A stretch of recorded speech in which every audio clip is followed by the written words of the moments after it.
안녕하세요. 저는 30살 여자이자 뱃속에 12주 된 아이를 가진 임산부입니다. 요즘 임신 초기라 안 그래도 예민하고 몸이 부대껴 쉽게 지치는데 이래저래 시댁 때문에 올바른 태교에 전념을 할 수가 없네요. 제 뱃속 아기 아빠인 제 남편은 같은 대학에 재학 중이던 저희 동기 소개로 만나게 되었습니다. 서로 웃는 게 비슷하다고 만날 때마다 저 닮은 오빠가 있다면서 남편 얘기를 입에 달고 살던 친구는 급기야 저희 두 사람을 직접 소개시켜주겠다고 저한테 말도 없이 남편을 술 마시던 학교 앞 주점에 데려왔고 얼떨결에 만나게 되었지만 술 기운을 빌려 금방 친해질 수 있었죠. 저희 학교를 졸업하고 당시 먼저 직장을 다니고 있었던 남편은 겨우 3살 차이였는데도 무지하게 나이 많고 어른 같아 보였는데요.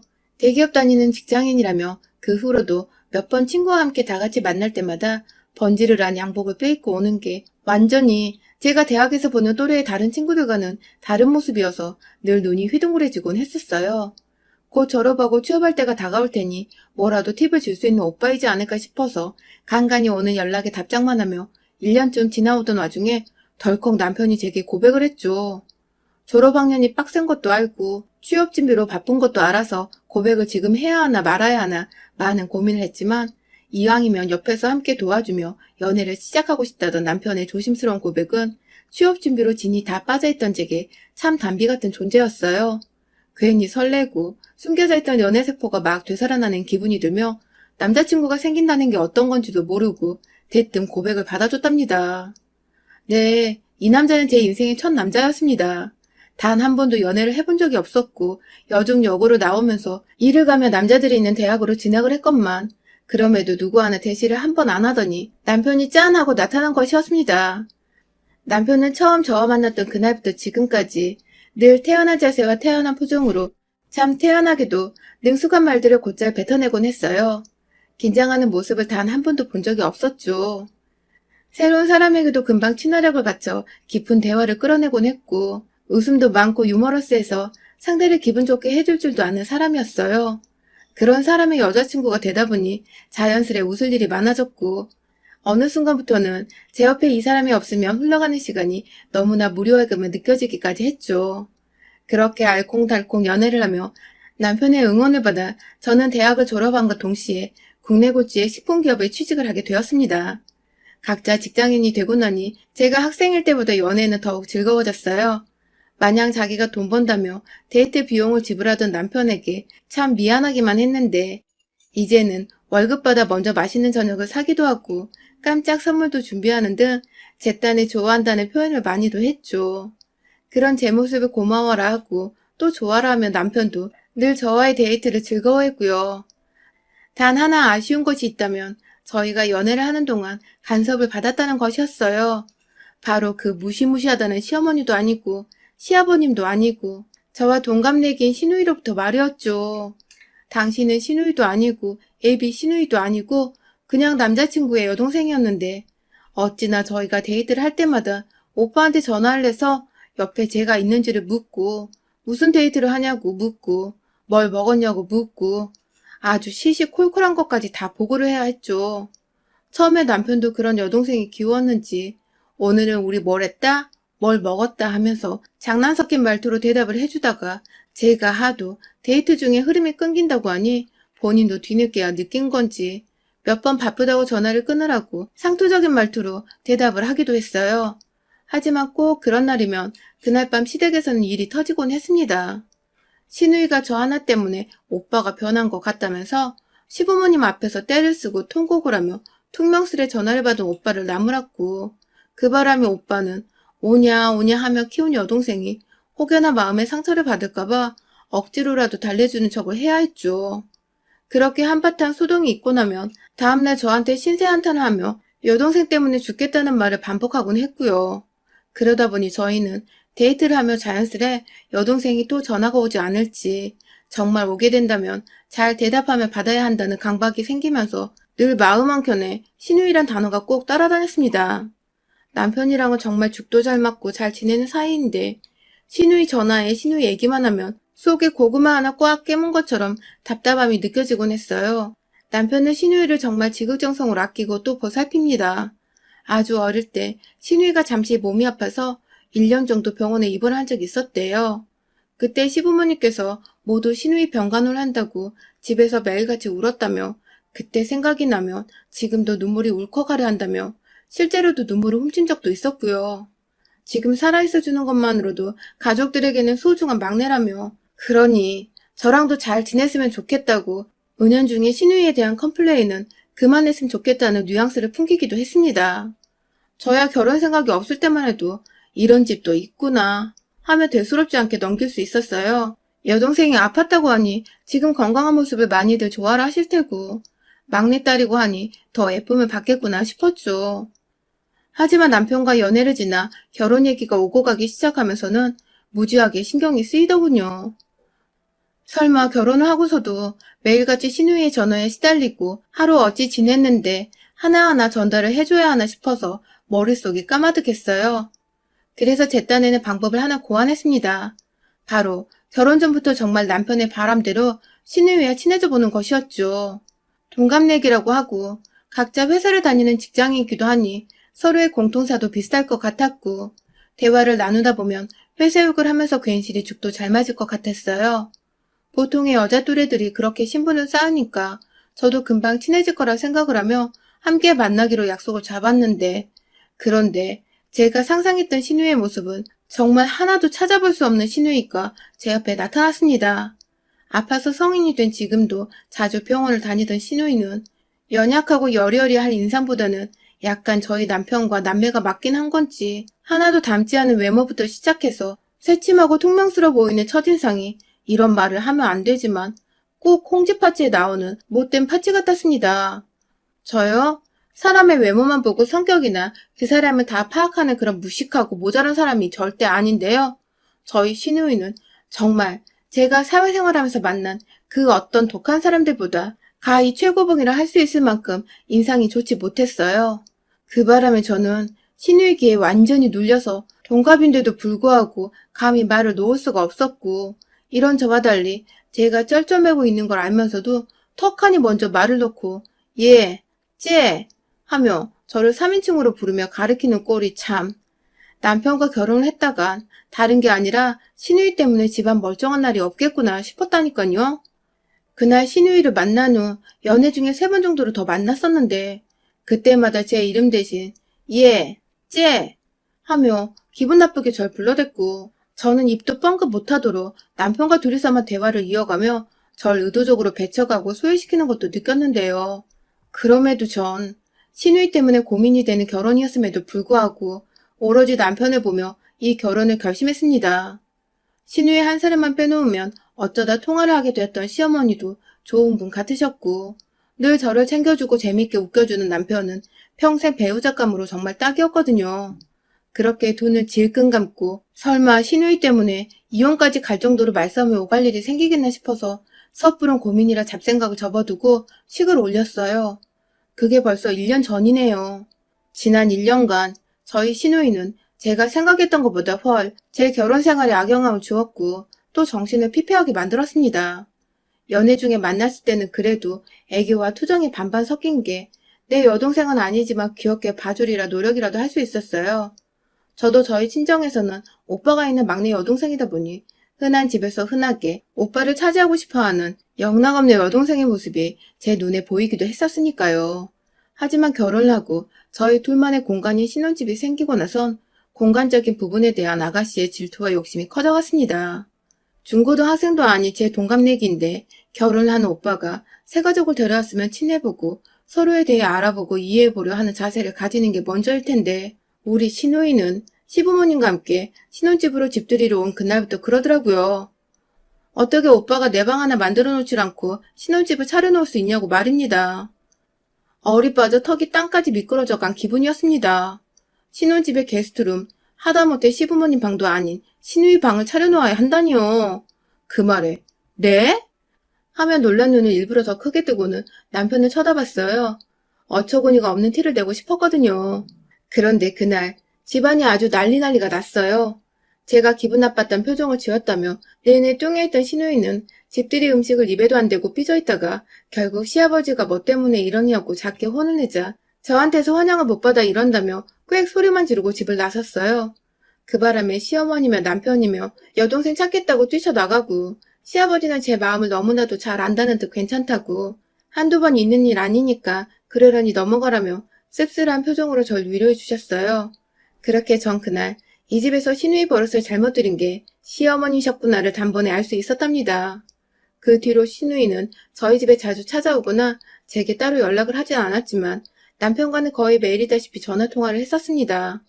처음 한 달 동안은 내내 남편은 시누이의 전화를 받으며 퇴근 후 집에 들어왔고 들어와서도 옷 갈아입고 샤워를 하기는커녕 전화 받느라 핸드폰을 손에 낀 채 소파에 한참 앉아있곤 했어요. 제가 해도 너무한 거 아니냐며 집에 들어올 때만 해도 전화 통화를 좀 줄이거나 밖에서 통화를 다 하고 오라고 눈치를 줬죠. 정말 남편이 철석선이 없게 여동생과 매일같이 통화를 하는 답 없는 인간인 줄 알고 결혼 자체에 막 실망을 하려 했는데 대화를 해보니 그간 남편도 어쩔 수 없었던 것이더라고요. 회사에 퇴근 후 집에 도착할 때쯤 귀신같이 시누이가 통화되냐고 통화하자며 전화를 불이 나게 하는 바람에 하는 수 없이 전화를 받았던 것이더라고요. 하소연을 하며 제게 털어놓는 남편한테 저도 시댁 식구들과 집들이 이후 또 문제를 일으키기 싫어서 그냥 받으라고 했고 그렇게 남편은 일주일에 한 번 정도 겨우 제 앞에서 시누이와 통화하는 모습을 죄인처럼 들키곤 했었답니다. 참, 이게 무슨 짓인가 싶더군요. 그런데 제가 전화 받는 걸 싫어한다는 걸 시누이가 알게 된 것 같았어요. 남편이 한 달 사이에 갑자기 전화를 피하고 자기 생각으로는 오빠가 집에 도착할 때인데도 바쁘다는 말을 계속하며 안 받으려 하는 티를 내자 그게 다 저 때문이라고 생각을 했나 보더라고요. 그때부터 본격적으로 시작된 동갑내기 시누이의 시비. 그것도 바로 저희 신혼집에서 시작되었어요. 시누이는 전문대를 졸업하고 잠깐 대기업 비정규직으로 1년 정도 일을 한 후 현재 한 중견기업에서 회계 업무를 맡고 있습니다. 고등학교 때부터 특성화고를 졸업해서 그쪽으로 진로를 일찍 잡았다고 들었어요. 그 얘기를 남편한테 들은 지도 벌써 연애 때부터 오래되었었고 시누이가 무슨 대학을 졸업했건 지금은 어느 직장에서 얼마를 받고 뭘 하면 출퇴근을 하든 저는 정말 하나도 관심이 없었습니다. 시누이 인생이니 본인이 원하는 대로 능력대로 사는 것일 텐데 제가 뭐라고 거기다가 잣대를 들이밀겠나요? 그런데 우리 시누이는 본격적으로 신혼집에 자주 발을 들이밀기 시작하면서 저를 살살 긁어대는 말들을 시전하며 제 기분을 왕창 상하게 만들었어요. 남편과 저 둘 다 퇴근하고 집에 와 피곤해서 저녁을 시켜 먹으러 가면 허락도 없이 신혼집에 사과 한 봉지를 사다 들고 오더니 제가 해주는 집밥 좀 먹어보자며 부엌 식탁에 떡하니 자리를 잡고 앉았어요. 말없이 제 집에 찾아온 것부터 기분이 나빴지만 빈손도 아니고 사과 한 봉지를 또 들고 오니 뭐라 할 수도 없고 피곤해서 배달 음식 시켜 먹으려고 한다고 하니 오빠는 결혼해서 고작 와이프한테 바깥 음식을 얻어먹으며 사냐며 결혼 잘못했다고 그렇게 집밥 좋아하던 우리 오빠 불쌍하다며 저와 남편 앞에서 이 소리를 아무렇지 않게 짓거리곤 했습니다. 엄마도 알아? 하며 시어머니한테 금방이라도 일러다 바칠 기세길래 잘못한 것도 없는데 전 괜히 쫄아서 당장 집밥 차려주겠다며 손발을 걷어붙여 부엌에서 한참 요리를 하다 갖다 바치곤 했죠. 꼭 집에 올 때는 핑계 댈 만한 것들, 예를 들면 사과 한 봉지나 커피 3잔 등 1인당 돈이 5,000원은 넘지 않을 정도의 음식들을 함께 들고 와서는 제 집에 들어오던 시누이. 그렇게 한두 번 오다 보니 이젠 제가 만만해졌는지 저의 삶에 대해 터치를 하기 시작했어요. 제 직장과 제 나이, 제가 살아온 지난 제 삶들을 모조리 꺼내들어 이러쿵 저러쿵 되도 않는 잔소리와 간섭을 하기 시작한 것입니다. 앞서 말했듯이 저는 시누이가 사는 인생에 대해 정말 단 일도 관심이 없는 사람입니다. 그런데 시누이는 한두 번도 아니고 잘 알지도 못하는 제 직업에 대해 까내리기 시작했어요. 친해지려고 먹을 거 들고 사온 줄 알았는데 저를 까내리기 위한 자리를 마련하고자 찾아왔던 시누이는 다 같이 모여 거실이나 부엌 식탁에 자리를 잡고 앉으면 기다렸다는 듯이 저에게 질문을 던졌어요. 뭐하는 회사냐? 연봉은 세후 얼마를 받냐? 같은 기본적인 것부터 시작해서 그런 식품회사를 다니면 머리에 망을 끼고 일을 하냐? 직접 기름 두르고 요리도 하냐면서 별 그지 같은 소리를 해대며 재밌다고 혼자 웃더라고요. 아니, 식품회사에서 요리사만 근무를 하냐고요. 시누이처럼 회계 일 하는 사람도 있고 마케팅 하는 사람도 있고 디자인 하는 사람도 있고 죄다 각종 분야에서 잘 나간다는 사람들이 다 모인 회사인데 진짜 유머가 아니라 비꼬려고 기분 나쁘게 웃으며 이런 질문을 하는 시누이를 정말 한 대 때려주고 싶은 거 꾹 참았습니다. 그러다가 최근에 제가 임신을 하는 바람에 완전히 온몸이 긴장의 연속이었어요. 첫 임신이었기에 기쁜 마음도 컸지만 주변에 유산을 한 친구가 있었기 때문에 좀 조심을 하려고 했죠. 남편이나 저나 건강관리를 최우선으로 여기면서 회사도 나름 열심히 다니고 있었고 마인드 컨트롤도 잘하고 있었는데 임신 소식을 듣자마자 또 달려온 우리 시누이. 무슨 말을 해도 정말 최대한 잘 넘겨오려고 했는데 그날 시누이가 절 제대로 빡이 돌아버리게 만들었답니다. 언제나 집에 와서 시답지 않은 제 일상을 걸고 넘어지며 빗꼬리하던 시누이가 하다하다 제가 인생을 헛살았다는 헛소리를 짓거렸거든요. 제가 대학을 다닐 적에도 취업에 대한 부담이 컸기에 최대한 기본에 충실하자며 졸업학점도 4.2를 유지했고 남들 쌓는 기본적인 어학 스펙부터 각종 전공에 관련된 자격증들을 따다 모았습니다. 지금 다니는 식품회사도 우리나라 1위 식품회사이고 들어가면서 자부심도 컸고요. 저 취업하는 걸 옆에서 봐주고 도와줬던 남편도 그걸 너무나 잘 알고 있고요. 그런데 비교하라는 건 아니지만 전문대 졸업하고 비정규적으로 한번 대기업에 들어갔다 잠깐 일하고 나와서 지금은 작은 회사에서 일하는 시누이가 자꾸만 대기업 별거 없다면서 학점 관리 제대로 못한 나도 들어가질 않았냐며 제 앞에서 저의 대학 시절의 노력들을 다 헛수고했다는 말을 하더군요. 네, 대기업 별거 없을 수 있죠. 인생의 일이 전부가 아니라면 굳이 큰 회사 다니면서 남들보다 야근도 많이 하고 업무 강도도 세게 받으며 일할 필요가 없으니까요. 그렇지만 스펙이라고 할 것도 없이 토익 700점 겨우 넘게 받은 게 전부라는 시누이가 제 앞에서 비꼬는 듯한 기분 나쁜 웃음을 멈추지 않으며 계속해서 제게 헛살았다고 말을 하니 그 말이 제 가슴에 비수를 꽂았어요. 그리고 이내 이제 임신을 했으니 쓰다 버려질 게 뻔한 직원이라는 해서는 안 될 말을 던져낸 시누이. 대기업에서는 임신한 여자는 쳐다도 안 본다고 다른 직원들도 임신한 여자한테 일 시키고 뭐 시키고 하기 마음 편하겠냐며 하다하다 제게 먼저 이 일을 그만두라며 보채는 시누이의 말이 듣다 짜증이 밀려오더라고요. 순간 제 표정을 읽었는지 옆에서 남편이 저를 달래보겠다며 시누이의 말을 가로챘습니다. 왜? 요즘 세상이 어떤 세상인데 임신했다고 그만두냐? 시누이를 조곤조곤 가르쳤는데 우리 시누이는 또 그 말에 지지 않고 대답하더라고요. 그리고는 해서는 안 될 말을 하고야 말았어요. 아니 글쎄 지가 뭐라고 제가 임신해서 회사에서 잘린다는데 손모가지를 건다는 말을 하는 게 아니겠어요? 뱃속에 지 조카가 자라고 있는데 손모가지 건다는 소리를 하질 않나. 임신했다고 축하는 못해주망정 곧 회사에서 잘릴 거라고 악담을 퍼붓질 않나. 이대로 가만두자니 제가 속에서 어마어마한 천불이 나는 바람에 빨리 불을 꺼야 했어요. 매일매일 빈손으로는 안 오는 시누이가 그날은 손에 시어머니가 주신 들기름을 들고 왔거든요. 회사 퇴근하고 저희 집으로 바로 왔는데도 시어머니 들기름이 손에 들려있는 걸 보니 저를 꼽주려고 아침부터 들기름을 회사에 챙겨갔다가 친히 그걸 들고 곧장 저희 집으로 퇴근을 했나 보더라고요. 저한테 악담을 퍼볼 생각에 기분 좋게 이거 들고 출근했다 퇴근했을 시누이 생각에 머리가 더 터질 것 같았습니다. 아무래도 스트레스를 속으로 삼키느니 밖으로 뱉어내는 게 뱃속 아기 태교에도 좋을 거란 생각이 들었어요. 그 순간 정말 1초의 망설임도 없이 귀하디 귀한 국산 들기름을 그만한 값어치도 없어 보이는 시누이에게 확 부어버렸습니다. 순간 병으로 확 쳐버리려는 걸 겨우겨우 참고는 들기름 뚜껑을 열자마자 시누이와 눈이 딱 마주치고는 곧장 얼굴에 명중을 해서 들이부었죠. 온몸이 얼굴에서부터 질질 흘러내려오는 들기름으로 범벅이 된 시누이는 고소한 맛 때문인지 미끌미끌한 촉감 때문인지 한동안 지금 이게 무슨 일인가 하고 정신을 못 차리고 있었는데 곧이어 오빠! 하면서 남편을 부르며 소리를 지르고 울고 불고 아주 난리가 아니었죠. 남편한테 말했습니다. 지금 네 동생 내 앞에서 안 치우면 나 이거 이혼하자는 통보를 알겠다고. 지금 나 놀란 만큼 내 아기도 놀라서 무슨 일이라도 생기는 날에는 너나 네 동생이나 그땐 들기름이 아니라 병으로 정신 차리게 해주겠다며 텅텅 비어있는 빈 병을 머리 위로 들어 올리자 아주 황급히 제 배를 잡고 부엌 식탁에 앉힌 뒤 들기름칠한 여동생을 질질 끄고 집 밖으로 나간 남편. 밖에서도 계속 들려오는 시누이 울음소리에 아직 정신을 못 차렸나 하던 그때 남편이 막 소리를 지르더라고요. 할 말이 있고 못할 말이 있는데 오늘 너는 뿌린 대로 거둔거라며 연애 때부터 결혼하고 나서 정말 생전 처음 들어보는 남편의 화난 목소리였습니다. 지혜가 생겨서 그런지 이제는 제법 여동생과 가정 사이에서 뭐가 더 중한지를 깨닫기라도 했나 보더라고요. 아무튼 그 바람에 밖에서 겨우 남편이 챙겨나간 수건 한 장에 의지한 채 들기름을 닦아낸 시누이는 충격을 받았는지 혼자 알아서 집으로 돌아갔다 합니다.